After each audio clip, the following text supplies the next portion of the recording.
Drake Maye is having his pro day today in lovely North Carolina. Hell yeah. We have some sources on the ground who have worked with Drake Maye and maybe worked with like Tom Brady. Ooh. Maybe worked with like Andrew Luck. Wow. Maybe worked with like Peyton Manning. Okay. And said that Drake Maye is the guy of this draft. Now, is he biased because he's a graduate of that particular school and he was also helping consult with that school this past year in his, I don't want to say retirement era, but like his retirement from coaching era, but can't get away from it completely because it's literally ingrained in his entire lifestyle is to be around football. We're talking about Clyde Christensen here, who was my coach at the Indianapolis Colts. Then he was down with Tampa Bay, and he had Andrew and Peyton here and Tom, and he's been there for the last year just consulting, advising, and everything like that. Not allowed to be on the field, but in the meeting rooms and stuff like that. It's like this new role that a lot of teams have instituted. He says this guy's the guy. Yeah. He says he's Andrew. He said, when I'm talking to him, I'm talking to Andrew. Interesting. Which is a very fascinating thing because Andrew went to Stanford, he went to North Carolina. So you're immediately going to assume that Andrew, much bigger nerd than he is in North Carolina. Yeah. And we've heard the shit talking from his family and everything like that. He goes, they're both nerds. Okay, they look the same. Drake Maye might be a little bit faster than Andrew Luck. Whoa. And he said he's not saying that he's going to have the exact accomplishments of Andrew Luck because obviously Andrew Luck was an incredibly special player. But he's saying whenever he's dealing with Drake Maye, talking to Drake Maye, watching the film of Drake Maye and what he's going to prove in the pro day on the board and also throwing around for people is he is very similar to Andrew Luck. And he says if anybody doesn't draft him, they're going to regret it. Yeah. That's just how it's going to be. He said other quarterbacks might be NFL quarterbacks as well, but he, right, which is how he talks, says this is an NFL guy, no questions asked. So that's very high respect coming from a guy who has a lot of respect amongst his peers around the NFL. I assume he's going to be catching up with a lot of old friends that are GMs and coaches for his 20-plus years in NFL being a quarterback coach, but he's singing the praises of Drake Maye, and it's not because he's going to get credit for it. No. It's because he's been around him for a full year. Saw him experience highs whenever they were potentially going to the college football playoff.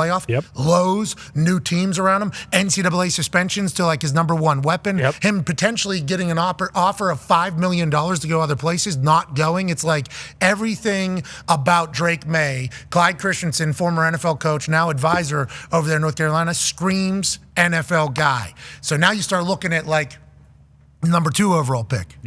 Because the Commanders are sitting there. They need a quarterback, obviously, of the future, if that's what they're going to do with a whole new face, whole new ownership, whole new everything.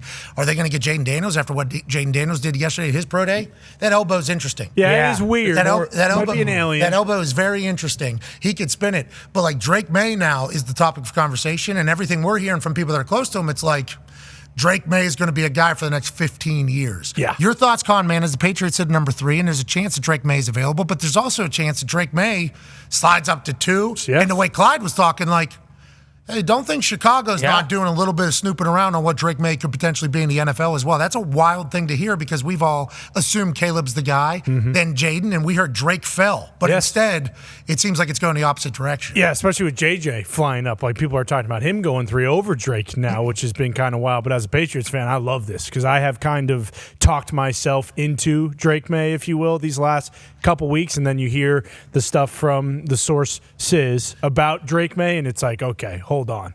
We might be getting, what happened with the Chargers and Herbert. You might be getting that guy that falls, that doesn't, he doesn't go, he's not the first quarterback, he's not the second quarterback. He's the one that everyone's like, yeah, who knows? Maybe he will be good, maybe he won't. And because of that, because of the size, I mean, I expect Drake Maye to throw an 80-yard touchdown pass today and him to be the favorite to be number 1 overall. But he's so big, which is something that people are going to see whenever they see him. Yeah. You know anything about these college quarterbacks at all going into the draft, Bert? Well, you know what? I know that all of them are dual quarterbacks. All of them can move. Dual threats. They can move out of the pocket. And I've been listening, listening to the analysts, listening to you guys, and I'm just trying to see. Don't listen to us. What is the knock on Drake? So his team did not win. Like they're bad. They're bad. Yeah, okay. Lost a bad team. They lost to, like, my big takeaway during the football season about it was like, if you're on a college football playoff run with maybe the best quarterback in the draft, at that time, it was being talked about, Drake Maye might be the guy. They lost to a non-sold-out stadium. Like, they lost their college football playoff hopes in a non-sold out stadium against Virginia. And it's like, for me, optically, that was just tough. Like, it was tough for me to handle that. But then as people start explaining the team around him, you start doing some research. It's like, this guy could have transferred and every stadium would have been sold out that he played in because of where he could have went. And the team would have been 10x what his team was this year. So there's a lot of conversation around Drake Maye about, like, they didn't win as much, but is that a good thing or a bad thing? Because good thing is he was loyal to a bad team. Bad thing is he didn't get a chance to prove in like a college football playoff game or in a national title run whether or not he's going to be able to do his thing. That's the big convo about it. But that seems unfair. Yeah, it is. Yeah, Like, for sure. That's football. Yeah. That's unfair in any team sport because you could be doing your job, but the rest of the guys around you are just not that damn good. And how's that an indictment on him? Well, the NCAA also kept like his best player off the field for like 7 weeks, wide receiver, that he wasn't allowed to play for no reason. It was classic NCAA doing NCAA dumb things. But like, yeah, that's football though. That's how these quarterbacks get judged. But how much pressure is on the Chicago Bears to get this right? Oh man, Ryan Poles. Yeah, this is game changing, right? When was the last time you had this many quarterbacks and that were at this status?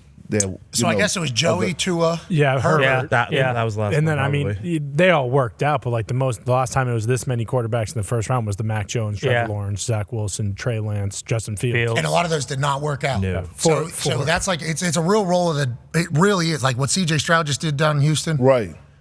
H-Town. Abnormal. Yeah. H-Town. Yeah. Oh, another? I'm just saying I'm an ambassador for the Texans. If you didn't know, H-Town. Another Texans? Yeah. You guys were supposed to suck. That's what was supposed to happen. You were supposed to be an ambassador of a shitty franchise for a while, for the next 10 years, for 15 maybe. You know, and now all of a sudden, D'Amico comes in with a good energy. Yeah. And then you get Will Anderson on the defensive side of the ball. Then all of a sudden, C.J. Stroud becomes the greatest rookie quarterback in the history of the NFL. But that's not normal. Usually these guys suck. And we lost Tank in the middle of the season, who was a game changer out of U of H. So, I mean, I'm just looking at it right now. I had tweeted this during the season because I'm a huge Caleb Williams guy. Like, I'm huge on You're in L.A. a lot.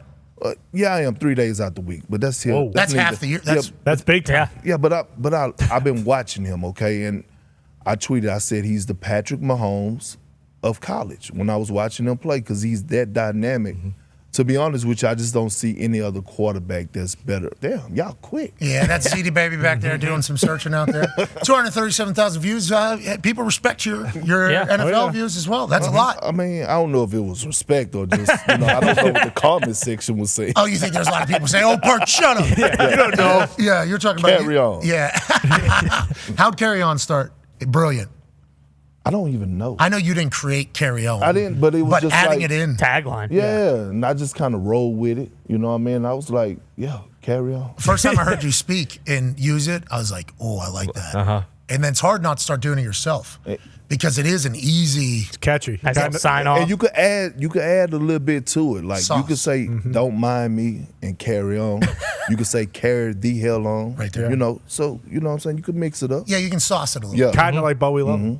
Yeah, but we love him. Yeah. That's a whole new. Yep. That's a whole new angle to it. So Drake Maye has a chance to potentially move up, even though J.J. McCarthy's moving up, Jaden Daniels is moving up. How many spots can you move up to? I'm not 100% sure. Draft night might be absolutely absurd, especially early. It's a good question. Do you think NFL GMs or owners or coaches care about their college record, and has it helped because Mahomes I think was 500 Texas Tech, and Josh Allen I think not a losing season at Wyoming, but not the best season. Do you think they care? So my immediate thought right there is we should FaceTime Brandon Bean right now. Yes. And just see what he has to say. But that'd be putting him in a bad spot. But he did take Josh Allen. He did. After the bad season. And Daniel Jeremiah actually just said yesterday about Drake Maye. He said, I'm old enough to remember. And he even mentioned Jordan Love. And that's what I was going to say is, like, as a Packers fan, when you were looking at that stuff and seeing just like his highlights and you look at his stats, it's like, why the hell are they taking this guy? But then a couple years later, you realize, like, oh, well, he was like the only guy on his team that got drafted.